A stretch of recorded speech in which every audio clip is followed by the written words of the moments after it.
Bismillahirrahmanirrahim. Assalamualaikum warahmatullahi wabarakatuh. Jumpa lagi sama saya, Bunda Dewi. Dalam episode kali ini saya akan menjawab pertanyaan dari teman-teman yang menanyakan tentang apa sih perbedaannya itu apa, perbedaan yang paling poinnya itu apa, hipnoterapi yang realnya hipnoterapi dengan hipnoterapi islami dan juga dengan relaksasi tauhid terapi di mana saya foundernya. Baiklah, saya akan menjawab pertanyaan dari teman-teman yang di Facebook, di Instagram, ya, di komen-komen juga. Insya Allah akan saya jawab hari ini. Untuk saya merupakan keberkahan tersendiri mempelajari ilmu hipnoterapi. Di mana ilmu hipnoterapi itu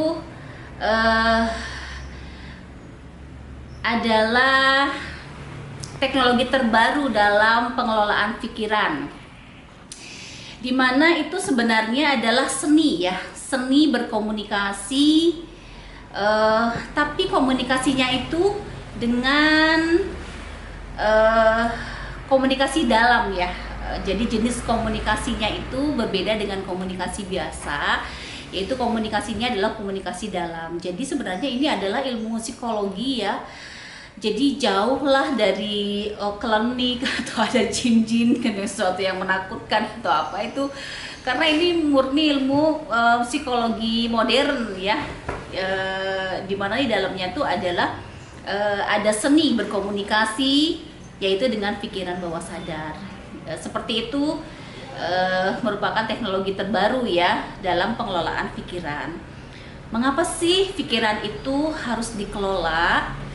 Ya karena dalam ilmu psikologi bahwa pikiran itu ketika dia sudah masuk ke dalam subconscious mind, yaitu pikiran bawah sadar, maka dia akan menjadi pengendali dari perilaku. Jadi memang ketika saya melakukan praktek di beberapa klien saya, melakukan proses terapi, bahwa memang dirasa sangat efektif, ya, untuk merubah perilaku apapun, ya, dari mulai yang sifatnya emosi, psikis, atau perilaku yang menyimpang lain, ya, seperti contohnya seperti kecanduan, dari mulai rokok, minuman keras, narkoba, kecanduan game, pornografi, atau misalnya seperti yang tidak percaya diri, kemudian gugup, bicaranya gagap, ya, dan kemudian tidak bisa bicara di depan audiens yang banyak, ya, walaupun di rumah sudah mempersiapkan, tapi ketika sudah di depan hilang semuanya.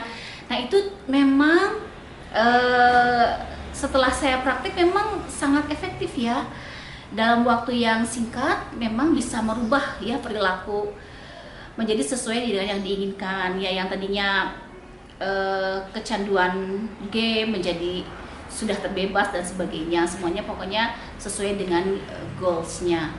Nah, kenapa mempelajari hipnoterapi merupakan sebuah keberkahan buat saya? Ternyata di dalam sudut pandang Islam itu ada sedikit perbedaan, tapi sebenarnya ada relevansinya, ya. Kalau dalam ilmu psikologi, di mana psikologi itu kan memang lahir dari manusia, ya, ilmu psikologi itu. Kalau di dalam Islam, ternyata yang menjadi sentral pengendali sesuai dengan yang disampaikan oleh Allah, bahwa di dalam diri manusia ada segumpal daging. Ketika segumpal daging itu baik, maka akan baiklah keseluruhan unsur yang ada dalam diri kita. Dan ketika segumpal daging itu buruk, maka akan buruk pula lah seluruh aspek dan unsur dalam seluruh diri manusia. Dan ketahuilah bahwa segumpal daging itu adalah bernama hati. Jadi di dalam Islam ternyata yang menjadi pengendali, yang menjadi tolak ukur dari semua perilaku dan aktivitas manusia adalah bagaimana kondisi hatinya. Jadi dalam ilmu psikologi, bagaimana kondisi pikirannya yang merubah perilaku. Dalam Islam, yang merubah perilaku yang menjadi sentral dari segala aktivitas pengendali itu adalah hatinya. Dan ketika itu dikombin, ternyata hasilnya sangat luar biasa. Memang untuk masuk ke dalam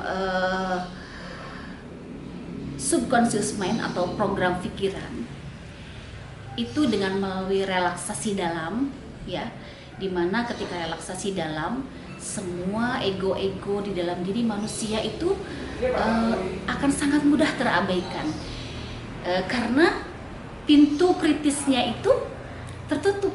Jadi segala sesuatu apa yang akan diprogramkan ke dalam diri seseorang yang ingin berubah perilakunya menjadi lebih baik sesuai dengan goalsnya, itu menjadi sangat mudah karena di bypass, ya. Kalau mungkin ke psikolog biasa gitu mungkin ya, atau untuk merubah perilaku misalnya fobia, trauma berat misalnya, atau fobia di grade 10 gitu ya, biasanya itu ada konseling sampai 10-12 kali pertemuan ya. Tapi ketika di hipnoterapi Islami itu cukup 1 kali pertemuan, dan itu pun tidak sampai 1 jam, hanya dalam hitungan menit. Kenapa bisa begitu?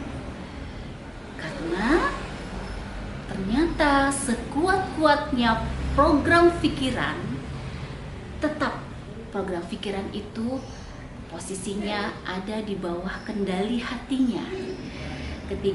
Ketika pikirannya menginginkan A, tetapi hatinya menginginkan B, maka program pikiran akan ikut kemana irama hatinya. Jadi sebenarnya untuk merubah perilaku seseorang secara total dan permanen dan dalam jangka waktu yang panjang, ternyata yang dirubah itu sebenarnya hatinya dulu.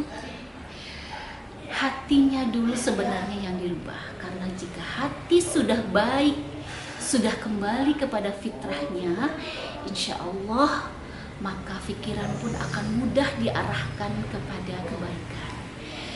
Dan perbedaannya ketika yang diperbaiki adalah hatinya dulu, di mana hatinya di-recharge kembali dengan fitrahnya sebagai hamba Allah, di mana punya fitrah yang hanif atau cenderung kepada kebaikan, maka akan sangat mudah orang dibawa kepada kebaikan. Karena sejatinya gak ada anak yang nakal, gak ada orang yang jahat, tetapi lingkungan yang tidak mendukung dia untuk aktifnya fitrah kebaikannya itu.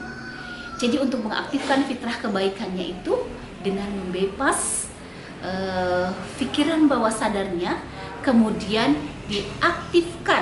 diaktifasi kondisi fitrahnya, yaitu sebagai manusia yang hanif, manusia yang sangat terikat dengan Allah, itu akan menjadi pengendali hatinya. Dan akhirnya imanlah yang menjadi penyelamat dirinya pada saat dia dalam kondisi apapun. Karena ketika kita dalam saat kita sangat yakin dan percaya kepada Allah, akan datang banyak keajaiban kepada kita.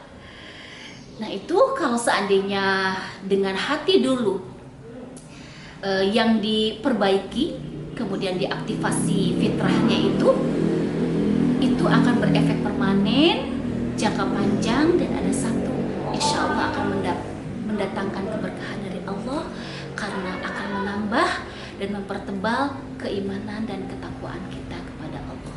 Disitulah nilai keberkahannya yang mungkin saja dulu pada saat saya menerapi hanya murni dengan hipnoterapi saja, mungkin saja bisa hilang ya nilai keberkahannya karena tidak membawa dampak menambah keimanan dan ketakwaan.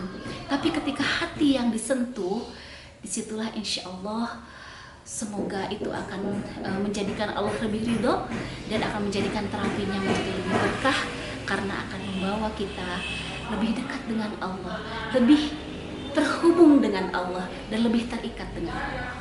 Mungkin seperti itu jawaban dari saya untuk pertanyaannya yang tadi saya sampaikan. Semoga bisa menjawab pertanyaannya. Sampai ketemu di video-video di episode yang akan datang, di mana saya akan berjanji bahwa saya akan mengangkat satu persatu permasalahan yang pernah hadir kepada saya sebagai sharing ya, pengalaman.